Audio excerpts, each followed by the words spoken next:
Hi friends, இந்த வீடியோவில் நம்ம என்ன பார்க்க போகிறோம் அப்படின்னு கேட்டிங்கன்னா, ஸோ பொங்கலுக்கு வந்து குட் பேட் அக்லி திரைப்படம் வர வாய்ப்பு இருக்கா அப்படின்ட்டு வந்து இப்போ தான் ரசிகர்கள் கேட்ட கேள்விக்கு செம்ம பெரிய ஒரு பதில் கிடச்சிருக்கு.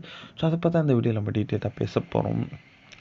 இப்போ வந்து நம்மளோட விடாமுயற்சி திரைப்படம் தான் வந்து பொங்கலுக்கு ரிலீஸ் ஆகும் அப்படின்ட்டு வந்து நம்ம எல்லாருக்குமே தெரிஞ்ச ஒரு விஷயம். ஆனால் வந்து நேற்று வந்து செம்ம பெரிய ஒரு ஷாக்கிங் நியூஸாக வந்து படம் வந்து போஸ்ட்பாண்ட் ஆகிடுச்சு அப்படின்ட்டு வந்து நியூஸ் போட்டிருந்தாங்க.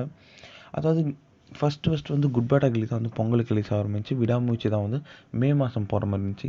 ஆனால் வந்து ஃபஸ்ட்டு வந்து நம்ம தல அஜித் வந்து விடாமுயற்சி திரைப்படத்தில் தான் கமிட் ஆகி நடித்து முடிச்சதுனால வந்து ஸோ அவங்களும் வந்து டீசர் ரிலீஸ் பண்ணிட்டு பொங்கல் ரிலீஸ் அப்படின்ட்டு கொடுத்ததுனால தல அஜித் கிட்ட இந்த ஒரு கேள்வி வந்து கேட்கப்பட்டுச்சு, குட் பேட் அக்லியா விடாமுயற்சியா பொங்கலுக்கு அப்படின்ட்டு. தல அஜித்தோட ஃபஸ்ட்டு ப்ரிஃபரன்ஸ் வந்து விடாமுயற்சி திரைப்படத்துக்கு தான் இருந்துச்சு.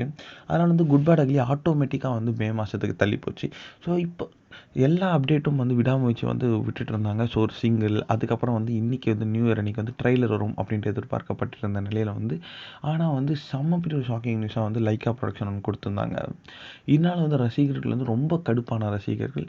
ஸோ டக்குன்ட்டு வந்து நிறைய பேர் இப்போ என்ன கேட்க ஆரம்பிச்சிட்ருக்காங்கன்னா, ஏன் குட் பேட் அக்லி ரிலீஸ் பண்ணக்கூடாது, அட்லீஸ்ட் அவங்களுக்காக சான்ஸ் தரலாமே அப்படின்ட்டு.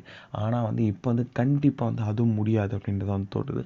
ஏன்னா வந்து ஃபஸ்ட்டு வந்து இந்த ஐடியா வந்து ஒரு 15 டேஸ்க்கு முன்னாடி, ஐ மீன் விடாமுயற்சி திரைப்படம் ரிலீஸ் டேட் அனௌன்ஸ் பண்ணுறதுக்கு முன்னாடியே வந்து இந்த ஒரு அனௌன்ஸ்மெண்ட் வந்து தள்ளி போகுது அப்படின்னு சொன்னீங்கன்னா கண்டிப்பாக குட் பேட் அக்லி ரிலீஸ் பண்ணியிருக்கலாம். இவங்க வந்து மே மாதம் குட் பேட் அக்லி ரிலீஸ் பண்ண சொன்னதுனால இவங்க வந்து ஒர்க்லாம் கொஞ்சம் ஸ்லோ பண்ணிட்டாங்க. ஸோ அதனால் வந்து குட் பேட் அக்லியோட ஒர்க் வந்து இன்னும் மீறி இருக்குது, இன்னுமே இருக்குது. தலாஜித்தோட போர்ஷன்ஸ் மட்டும்தான் கம்ப்ளீட்டாக முடிஞ்சிருக்கு. ஸோ இன்னும் நிறைய ஆக்டர்ஸோட போர்ஷன்ஸ் இருக்கான். ஸோ அதனால் வந்து குட் பேட் அக்லியும் கண்டிப்பாக பொங்கல் ரிலீஸ் ஆகுது அப்படின்ற வந்து நியூஸ் கிடச்சிருக்கு. இதெல்லாம் வந்து தல அஜித் ரசிகர்கள் ரொம்ப ரொம்ப சோகமாகவே இருக்காங்க.